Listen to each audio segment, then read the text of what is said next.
Hi. Last time we explored some of the millennial ennui and the general zeitgeist of Barack Obama during his first inaugural.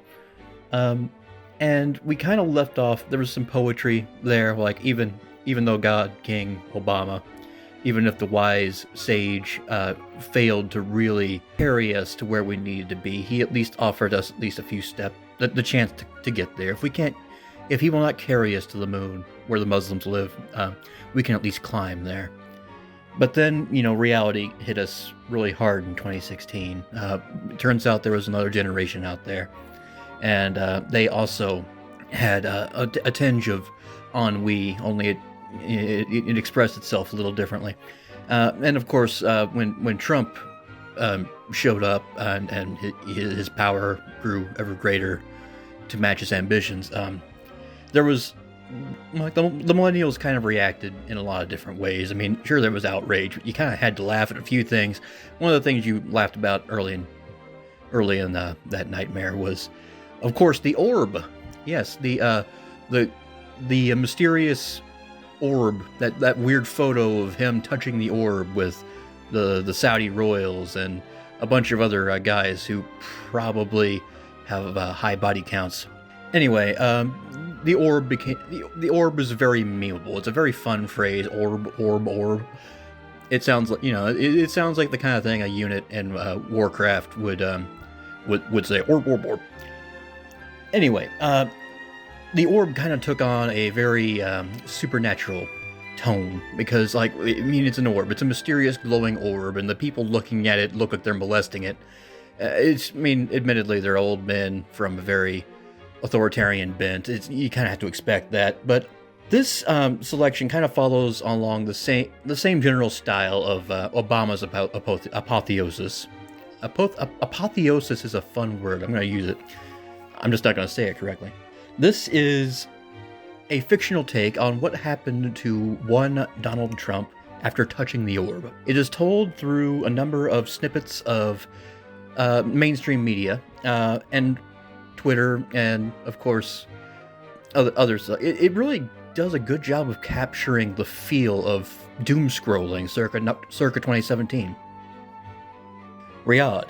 Controversy erupted amid the White House press corps today as White House Press Secretary Sean Spicer denied reports that President Donald Trump touched the dreadful orb to gain its power. This is ridiculous.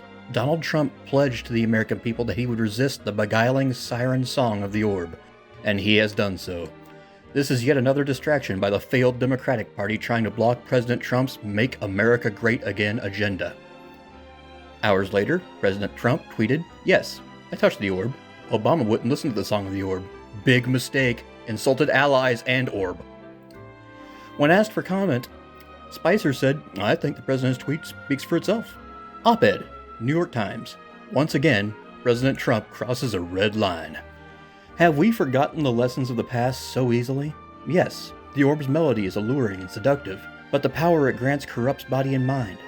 Who can forget Dwight Eisenhower's famous farewell speech in which he warned of the acquisition of unwarranted influence, whether sought or unsought, by the orb? We cannot know the orb's true intentions for mankind, but it is all too easy to imagine that they are hostile and alien. We say to Donald Trump, reject the politics of division, reject hatred, and reject the orb. For though its lambent glow soothes the mind, the terrible power that cackles across its surface will bring you no peace. Op-ed, Wall Street Journal. Liberal critics overstate the dangers of the orb. Yes, we know the orb may not have our best interests at heart, but we should trust the orb to act rationally. It is in the best interests of the orb, now that Donald Trump has suffused himself with its vast might, to work for America, not against it. If we cannot trust the President of the United States to safeguard the might of the orb, then who can we trust? An orb working group, its members drawn from the elite across all fields, will be able to strategize the best way to harness the orb's awful might and transform our society just as it has transformed Donald Trump's living flesh into bitter, cold darkness. Tweet, Real Donald Trump. Haters and losers say the orb cannot be trusted. I have absorbed the orb and will carry it within my soul. #MAGA. 8.2K replies, 7.4K retweets, 45K likes. Posts from R. the Donald, thread entitled, Incredible, he touched the orb, cucks BTFO. Fellow peds, I can't believe he's done it again. Cucked SJWs at my school can't stop crying about this, Raffle. This is really presidential. This is a breath of fresh air after 8 years of old bungler. And his skin, it's turned midnight black. Rachel Maddow, 6/27/17 broadcast, partial transcript. I think I see rainbows moving across his dark skin, like an oil slick in sunlight. But just so you know, the White House is denying all of it. They're denying that he's taken the orb's power. They're denying that he's grown to 12 feet tall. They're denying that anything happened at all. Lightning struck the White House 452 times last night. And according to meteorologists, that's not normal. Hashtag NeverOrb, Eric Erickson, redstate.com.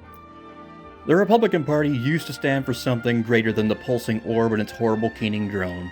I remember that, even if the bootlickers in Congress don't. The orb has no regard for human life, not even the life of the unborn. Hey, Paul Ryan, why does your budget allocate $0 to faith-based family centers that offer alternatives to abortion, but $800 billion to a massive basalt monolith in the middle of D.C.? Sean Hannity Show, 7/12/17. Hannity, these liberals, they fear the orb. They're afraid of it. Gingrich, you know it's sad. It really is, because the orb wants what's best for America, for all of us, and exactly, says Hannity. The orb loves us. The orb, crosstalk. Gingrich, it's like I said in 1994, the American people don't want big government. They want a vast, glowing orb that swells up to block out the sun. Bernie Sanders speech, 8/16/17. And I don't think it's right that President Trump now walks around outside for days at a time, plants wilting wherever he plants his massive feet. I don't think it's right that our president, a billionaire, gets to be 20 feet tall and exude an oily darkness, while the regular hardworking people of this country slave away for long hours for a minimum wage that's not enough to feed a family. I don't think it's right that every night the pool at the foot of the massive basalt altar in D.C., paid for with tax money, yours and mine, must be filled with sacrifices of blood, hair, and teeth.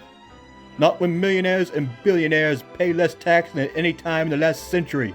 Barack Obama, GQ interview, 9/2/17.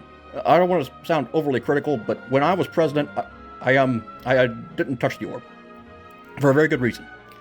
You know, I wanted to. I could have easily. I heard it singing to me in my dreams, a song that melted away like the morning dew when I awoke, and I could have. He loses focus for a moment. I could have touched it, but I didn't, and I think that was the right choice for the American people.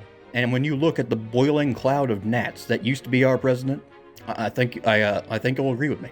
Headline: Washington Post. Crop failures across Midwest. Life force drained to feed orb's endless, terrible hunger. Blog post, 538.com. The disappearance of the upper Midwest in a vortex of madness could doom Trump's re-election chances. From The Orbs of Our Fathers, an essay by Ta-Nehisi Coates in The Atlantic. I knew from the moment I saw it what the orb was. I knew what it represented, even when others chose not to see. The orb is America. The orb is white supremacy, hatred, and disregard. The disregard that communities of color face every day. The orb is Donald Trump, and Donald Trump is the orb. His body has evaporated, but we now see him reflected in puddles of oily rain, on our television screens, in our dreams. He is screaming, only screaming. That scream is the hate cry of white supremacy, the message that never leaves us. Why is the president screaming? A special report by CBS. John Dickerson. Experts say that the power of the orb may have consumed President Trump and now feeds on his soul. What does this mean for us as a nation? Was it a mistake to touch the orb? Reince Priebus. No, John, not at all. These reports are yet more distractions from the liberal media. The president is in deep contemplation of the orb's mysteries. That's why he hasn't been seen outside for days. John Dickerson. Do you have an explanation for why every reflective surface on Earth shows the president's screaming visage at precisely 4:22 p.m.? Or why the great black monolith of the mall has cracked right down its face? Reince Priebus. Listen, if you want to sit there and criticize every little thing the president does, you have that right. I can't stop you, but frankly, it's counterproductive. And it's a little sad when the president's agenda has been such a success.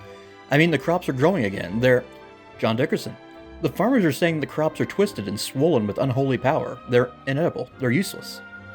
Reince Priebus, we're growing for export. We knew there would be resistance when we set out to make America great again. There will be hiccups, but... Inaugural statement from Mike Pence. And in the weeks and months to come, we know there will be questions. Where is Donald Trump? Why do we hear him screaming, faintly, at the edge of our hearing? What has become of the baneful orb that hung low in the sky like a second sun? My fellow Americans, I do not have the answers. This should be a time for healing, a time for when people of all faiths come together and bow their heads in thankfulness that the orb's awful designs have been averted. I never expected or wanted this, but I solemnly swear to do my duty as your president, to heal a wounded nation, and to stand strong against the alien menace of the orb, wherever it threatens. I pledge that I will never touch the orb or any other item of cosmic, unknowable power. Alex Jones Show, 11/25/17. And he's heading to Beijing next week for a summit. Can you believe it? We all know that they've recently unearthed the gleaming cube of alien metal from the ruins below Xi'an. What is the president hiding? Why won't he tell us whether he plans to touch the cube? Okay. Yeah, 2017 sucked. That's basically how I remember it. Anyway, yeah, that's a fun little bit of expressionist fiction. Whoever, I don't know, I can't remember who the poster was, but he expressed himself beautifully, or herself. It's hard to tell. We are all one with the orb.